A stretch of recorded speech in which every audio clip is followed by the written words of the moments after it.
के गेट के पास जोरदार प्रदर्शन किया। नर्सों ने अधीक्षक पर 4 से 5 दिनों का वेतन काटने तक का आरोप लगाया है।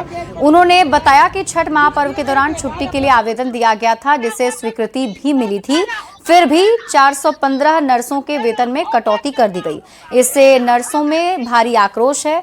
नर्स ने प्रशासन को अल्टीमेटम देते हुए कहा कि यदि 30 दिसंबर तक कटा हुआ वेतन वापस नहीं किया गया तो 31 दिसंबर से कार्य बहिष्कार किया जाएगा। अधीक्षक महोदय 30,000, 40,000, 25,000, 50,000 तक का वेतन काट दिया। का वेतन कटा जो भी नहीं मिला। बाढ़ के समय का वेतन कटा जो वो अभी तक नहीं मिला, पिछले ही साल का 24 का 25 में फिर वही नौटंकी। इनका आदत है सिर्फ महिला नर्सों के साथ बदमाशी करना। छुट्टी नहीं देंगे, बाकी सबको छुट्टी मिलता है। क्यों भाई, हम तो छठ महापर्व करने गए, अब बोलते हैं जब बोलने से लगेगा बुरा, छठ माई नहीं देगा सजा। अपना छुट्टी लेके गए थे, बकायदा एप्लीकेशन देके वर्क मैनेज करवा करके, उसके बाद हमारी पैसे कटी है। तो हम लोग बस वही अपना जो पैसा कटा है उसकी मांग कर रहे हैं कि हमारा पैसा वापस किया जाए। बिहार सरकार खिलाड़ियों को बढ़ावा देने के लिए सक्षम और प्रेरणा स्कॉलरशिप योजना शुरू कर रही है। आगामी 1 जनवरी से पोर्टल खुलकर खिलाड़ियों को छात्रवृत्ति देने का काम करेगा। इस स्कॉलरशिप का उपयोग ट्रेनिंग, खेलकूद सामग्री और उपकरण खरीदने में किया जा सकेगा। खेल मंत्री श्रेयसी सिंह ने जमुई दौरे पर कहा कि हर जिले में ओलंपिक स्तर की प्रतिभाओं को निखारने के लिए अकेडमी खोली जाएगी। भागलपुर में जल्द ही बैडमिंटन अकेडमी शुरू होगी, जबकि बांका के ओढ़नी डैम को वाटर स्पोर्ट्स के अंतर्राष्ट्रीय आयोजन और प्रशिक्षण के लिए चिन्हित किया गया है। बिहार सरकार की सबसे बड़ी योजना, जो कि ऐसे खिलाड़ियों को, प्रतिभाशाली खिलाड़ियों को आगे बढ़ाने की, प्रोत्साहन देने की योजना है, जो सक्षम और प्रेरणा के नाम से निकाली गई है। 1 जनवरी की शुरुआत से इसका पोर्टल खुल जाएगा और जो बच्चे प्रतिभा के साथ खेल रहे हैं, कुछ मेडल जीते हैं अलग अलग स्टेज में, उन लोगों को स्पॉन्सरशिप और स्कॉलरशिप बिहार सरकार की तरफ से दिया जाएगा। 359वें प्रकाश पर्व के मौके पर सिमतीश कुमार पटना साहिब गुरुद्वारा पहुंचे। सिमतीश कुमार ने तख्त श्री हरमंदिर में मत्था टेका और इस दौरान संसदीय कार्य मंत्री विजय कुमार चौधरी, मंत्री अशोक चौधरी उनके साथ मौजूद रहे। गुरुद्वारा प्रबंधक कमेटी ने उपहार स्वरूप सीएम को सिरोपा सौंपा। मुख्यमंत्री ने प्रदेशवासियों को प्रकाश पर्व की शुभकामनाएं भी दी।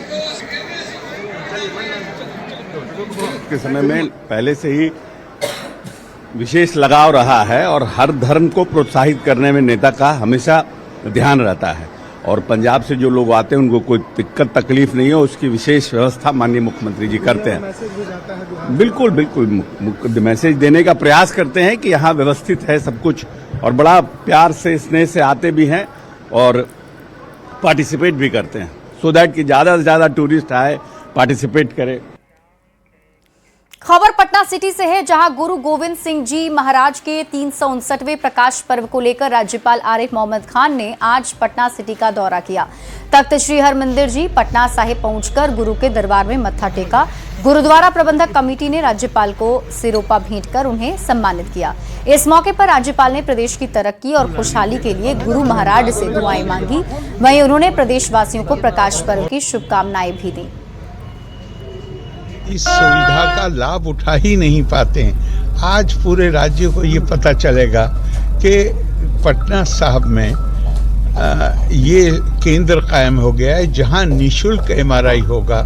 तो मैं मानता हूं, मैं तो बार बार कह रहा हूं कि जो संस्था चारों साहबजादगान के नाम पे पंजाब की जो संस्था है, रेल मंत्रालय ने रेल किराए में मामूली बढ़ोतरी की है और इस बढ़े किराए के तहत 215 किलोमीटर से अधिक की यात्रा पर साधारण श्रेणी के किराए में प्रति किलोमीटर 1 पैसा और मेल एक्सप्रेस ट्रेनों की नॉन एसी श्रेणी तथा सभी ट्रेनों की एसी श्रेणियों में प्रति किलोमीटर 2 पैसे की बढ़ोतरी की गई। इसे लेकर रेल यात्रियों का साफ तौर पर कहना है, किराया तो थोड़ा जरूर बढ़ाया गया है, लेकिन रेल यात्री सुविधा पर भी रेलवे को ध्यान देने की जरूरत है।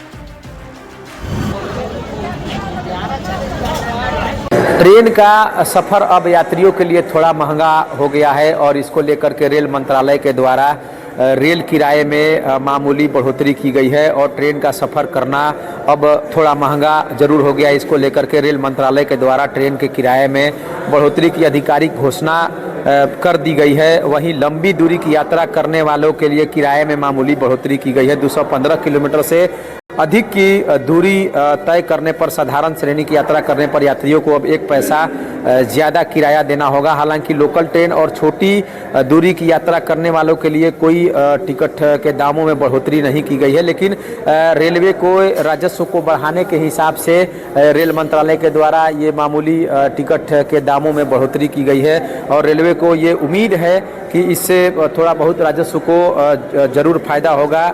यानी अब सीधे तौर पर जो यात्री हैं उनको मेल एक्सप्रेस और नॉन एसी ट्रेन के सभी क्लास में प्रति किलोमीटर 2 पैसे की बढ़ोतरी की है। वहीं 500 किलोमीटर की नॉन एसी यात्रा पर 10 रुपये बढ़ाए जाएंगे। यानी कुल मिलाकर के ये जो बढ़ोतरी है वो मामूली तौर पर की गई है, लेकिन जो यात्री हैं उनके जेब पर थोड़ा बहुत असर इसका जरूर दिखेगा। आप बताइए, रेलवे ने कुछ बढ़ोतरी की है टिकट के दामों में, तो क्या लगता है यात्रियों को?